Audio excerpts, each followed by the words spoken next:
Je me tourne maintenant vers Enguerrand de Carvalho. Bonjour Enguerrand. Bonjour Philippe, bonjour Arnaud, bonjour Vincent.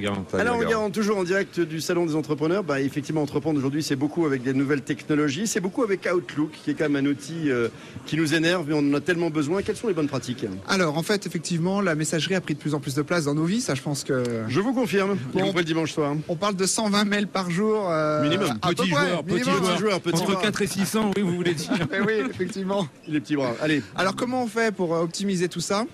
J'ai pensé que ça pouvait être une bonne idée. Eh ben dites-nous. Bonne résolution 2014. Allez, il faut agir. Alors première chose, quelque chose que les gens font régulièrement, ils ouvrent un mail, ils se disent tiens, je sais pas trop quoi faire avec, ils le referment et ils le retravaillent un petit peu après. C'est insupportable, je fais ça tout le temps. C'est pas trop bon ça. Non, il faut traiter tout de suite. Il faut le traiter tout de suite. Sinon, on jette, non? Eh oui, alors fait, l'idée c'est de se dire, on va différencier surveillance et traitement. On peut surveiller ses mails pour voir si on n'a quand même pas son plus gros client qui nous appelle, ça d'accord. Ouais. Bien qu'il faille faire attention aux interruptions, on sait que c'est difficile de faire deux choses en même temps.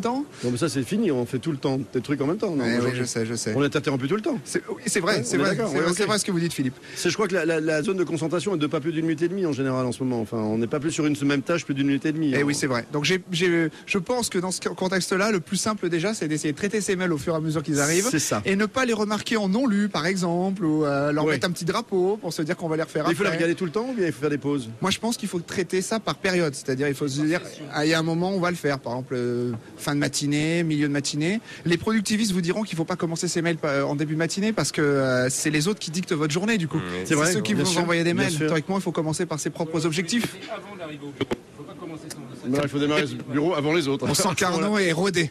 Ouais, alors justement, il y a quand même des méthodes qui fonctionnent et je crois que vous adorez Getting Things Done de David Allen. En fait, c'est un de vos gourous. Oui, c'est vrai, on s'en inspire. Alors, ce qu'il dit est très intéressant et puis on peut l'adapter à un certain nombre d'outils qu'on utilise et à Outlook notamment. Une des choses qu'on peut faire dans le traitement de ces mails, c'est d'appliquer la fameuse règle des 4D. Alors en anglais, do, delegate, defer ou delete. Alors allez-y, traduisez pour nos amis dont l'anglais est un peu lointain. Alors la première chose, c'est que quand on traite ces mails, on peut tout simplement agir et faire ce qu'on nous demande de faire. Agir en disant, voilà. On peut répondre, effectivement, par exemple, on peut mener une action qui est écrite dans le mail, etc. Le gourou qui est Allen dit si c'est moins de 2 minutes, on peut le faire tout de suite, il n'y a pas besoin de le rentrer dans un système de tâches, on le fait moins tout de de 2 suite. minutes, c'est right away, tout de suite. Yes. Ok. Ensuite, on peut déléguer son mail, donc on peut le transférer à quelqu'un d'autre. Et puis ça, c'est la patate chaude. Déléguer une tâche. En France, c'est patate chaude. C'est pas, oui, c'est patate chaude. Un patron d'entreprise, un patron de PME m'avait dit une fois, j'externalise les emmerdes. C'est un peu ça. Bien raison. C'est pas faux. Ensuite, delegate. Ensuite, differ, c'est-à-dire qu'on peut pas le traiter tout de suite, donc on va le rentrer dans un système de tâches et on va le faire un peu plus tard. Ah, mais alors là, chez moi, on rentre dans la zone de danger parce que voilà, on diffère et ça devient indéfini. Et après, on jette. Voilà. Et on n'aura pas traité. Il y a un problème majeur dans ce que vous dites quand même, c'est la gestion des priorités. Moi, je sais pas ce que vous en pensez, mais moi, j'ai arrêté les smartphones depuis le mois de septembre, tout simplement parce qu'en dehors du bureau, lorsqu'on est toujours sur le rythme du push mail, les priorités qui n'en sont pas deviennent des priorités. Donc moi, je suis pas complètement d'accord avec ça. Je trouve que les mails, il faut les traiter. Alors effectivement, par séquence vraiment limite, fixe, mais surtout pas se laisser déborder par les priorités que vous imposent les autres. Et je trouve que la doublette ordinateur à la maison et smartphone quand on bouge rend la vie complètement impossible. Et je vous donne un conseil précieux, je viens de le faire, ça m'a changé la vie. Jetez votre smartphone. Il est fou ce garçon. Un mot, il est fou, non? Un mot pour rebondir sur ce qu'il dit. Prévoir les 6 tâches du lendemain la veille, ça peut être aussi un point intéressant. Les 6 tâches du lendemain, les 6 priorités la veille, ça peut être un élément qui nous permet de se focuser justement sur ses objectifs, ses priorités. Voilà. N'oublions pas également le dernier conseil, delete, détruire. Alors, et delete. Alors, vous remarquerez que dans ces 4D américains, il n'y a pas conserver ou archiver. Non, il n'y a pas save, parce que ça s'écrit pas avec un D, c'est tout. D'ailleurs, quand on se regarde dans la glace, ça sert à rien en fin de compte. Ça sert à rien. Aujourd'hui, il y a des méthodes de recherche dans Outlook, il y en a, et on peut retrouver très facilement. On pourrait faire un jour un sujet sur comment est-ce qu'on archive des millions de mails, parce que c'est un sujet que tout le monde n'a pas résolu. Mais ça sert à rien. Alors en effet, on peut traiter ça.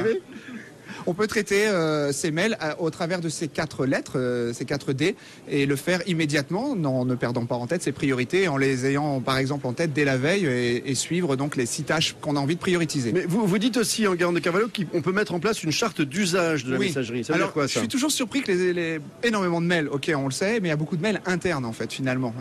Ça dépend des entreprises dans lesquelles on travaille, mais c'est évident, oui, bien sûr. C'est une grosse part la plupart du temps, et on s'aperçoit qu'il y a relativement peu de chartes d'usage de la messagerie, d'utilisation de la messagerie dans les entreprises, y compris les plus grosses.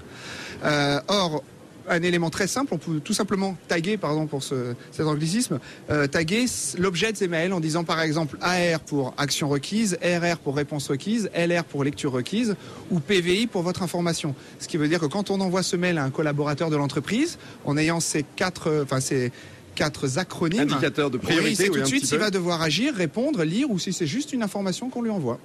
Arnaud? Ah, ça c'est une idée qui Merci, commence déjà à faire Arnaud. Ah, son je l'ai chemin vu, dans Arnaud, il a bien mon mon Arnaud. J'ai un cerveau client. encombré de Un centaines de mails Vous avez quotidiens. amélioré mon Arnaud. Alors, en conclusion, Alors, en conclusion, je dirais qu'il faut persévérer, se mettre une discipline et essayer de la tenir.